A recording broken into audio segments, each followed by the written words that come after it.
ओम शांति। भाग्य विधाता इस पुस्तक में आज हम पढ़ेंगे बाबा कर्म की गहन गति पर बच्चों का बहुत ध्यान खिंचवाते थे। इस विषय पर ब्रह्मा कुमारी संतोष बहन जी अपने अनुभव सुनाती है। चलिए आज हम इसे पढ़ते हैं। सायन मुंबई से ब्रह्मा कुमारी संतोष बहन जी अपने अनुभव इस प्रकार सुनाती है कि ब्रह्मा बाबा से मैं पहली बार सन 1965 में मिली। उसी समय हिस्ट्री हॉल बना था, उसमें ही मैं साकार बाबा से मिली थी। बाबा से पहली मुलाकात मैं कभी भी भूल नहीं सकती। मैं तो मधुबन यह देखने आई थी कि ये लोग कहते हैं कि निराकार परमात्मा ब्रह्मा तन में आते हैं। वो कैसे आते हैं अथवा आते भी हैं या नहीं आते हैं, इस प्रश्न का उत्तर पाने के लिए ही मैं बाबा से मिलने आई थी।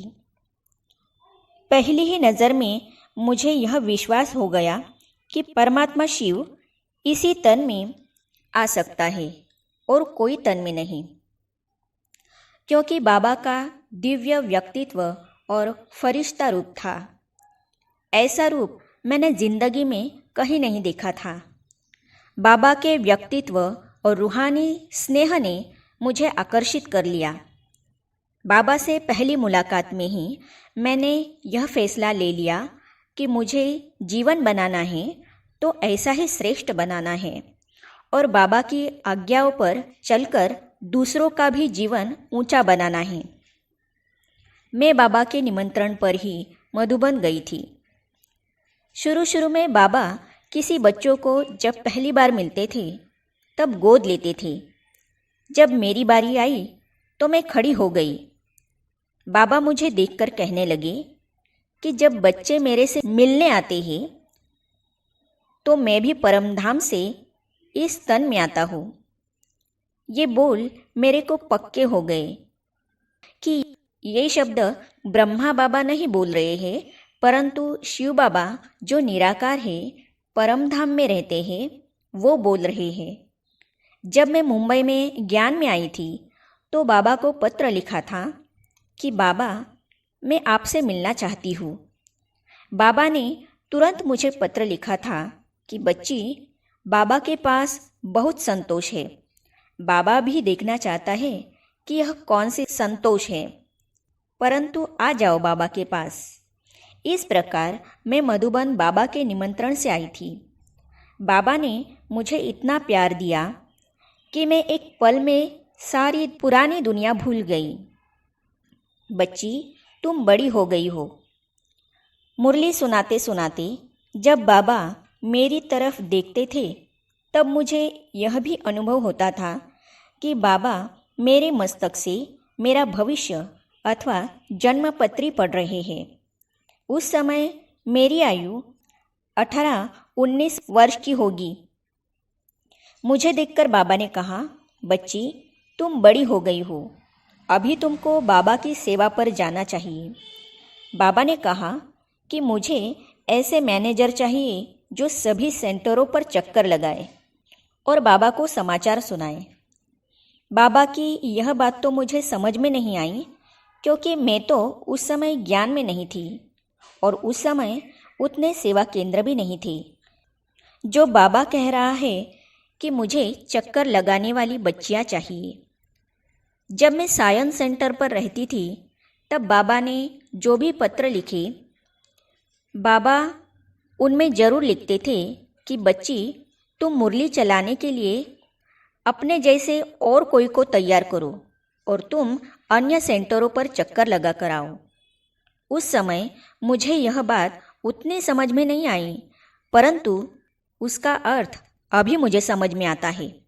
देखिए बाबा कितने दूरंदेशी और बच्चों की जन्मपत्री जानने वाले थे। जब मैं पहली बार बाबा के सामने आई थी तो उस समय मैंने साप्ताहिक कोर्स भी नहीं किया था। वैसे रोज क्लास में जाती थी।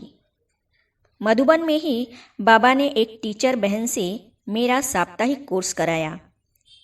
रोज रात को बाबा मुझसे पूछते थे कि बच्ची, तुमने आज क्या समझा, उसको क्लास में बताओ। मैं बाबा के सामने ही सबको उस दिन का पाठ सुनाती थी।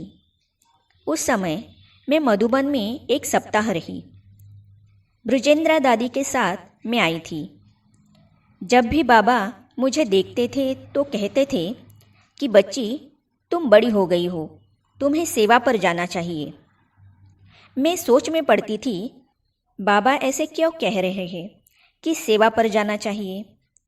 मैं अपने लौकिक पिताजी को भी बताकर नहीं आई थी कि मैं आबू जा रही हूँ, क्योंकि वह चाहते नहीं थे कि मैं आश्रम पर जाऊँ।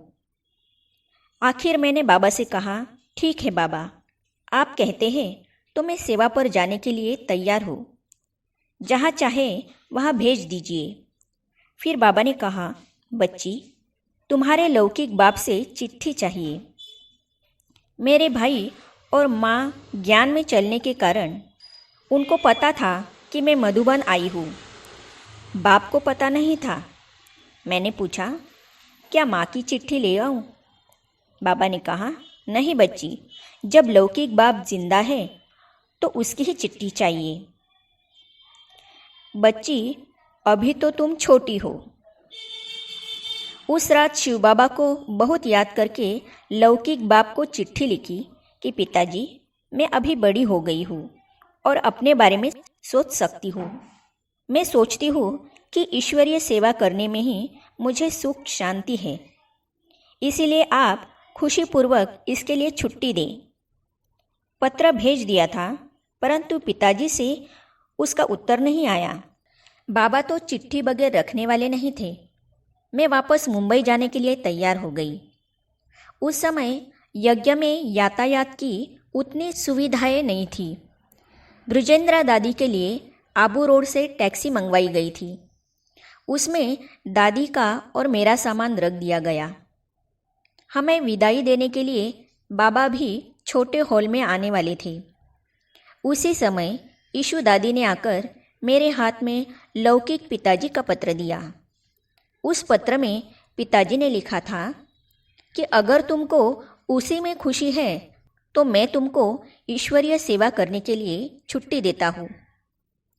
इसको पढ़कर मुझे इतनी खुशी हुई कि उस पत्र को लेकर भागते हुए बाबा के कमरे में गई और कहने लगी, बाबा, लौकिक पिता की चिट्ठी आई है, उन्होंने छुट्टी दी है, मैं यहाँ से जाने वाली नहीं हूँ।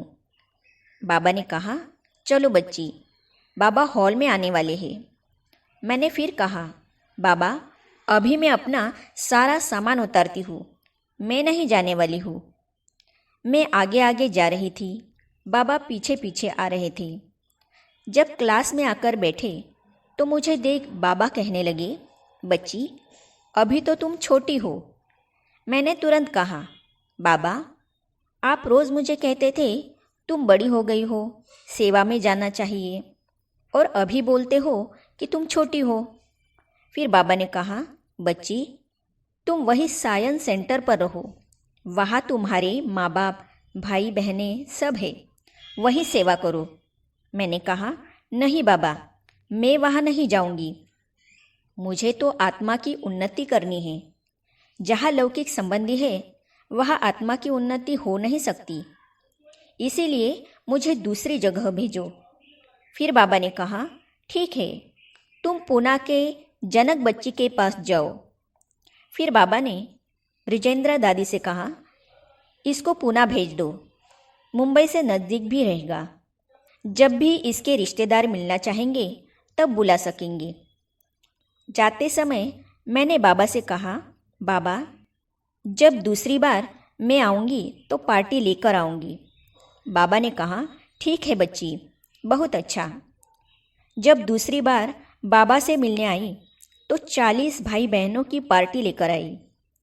बाबा बच्चों को देख बहुत खुश हुए और मेरी बहुत महिमा की कि बच्ची ने बहुत मेहनत की है, क्वालिटी वाली आत्माएं लाई है। मैंने अनुभव किया कि बाबा सदा बच्चों की विशेषता देख उन विशेषताओं की महसूसता कराकर उन्हें आगे बढ़ाते थे। पत्रों द्वारा, बोल द्वारा और टेप में भरकर संबंधित बच्चों को भेजकर उनका उमंग, उत्साह हिम्मत बढ़ाते। आगे हम पढ़ेंगे बाबा व्यर्थ संकल्प चलाने ही नहीं देते थे। इस विषय पर ब्रह्मा कुमारी संतोष बहन जी अपने अनुभव सुनाती है, तो इसे हम पढ़ेंगे अगली कड़ी में। तो ये जानने और पढ़ने के लिए इस चैनल को सब्सक्राइब करने के साथ ही साइड में जो बेल आइकॉन है उसे भी क्लिक कीजिए, ताकि आने वाली सभी वीडियो और अब तक की सारी वीडियो अब तक पहुंचती रहेगी। ओम शांति।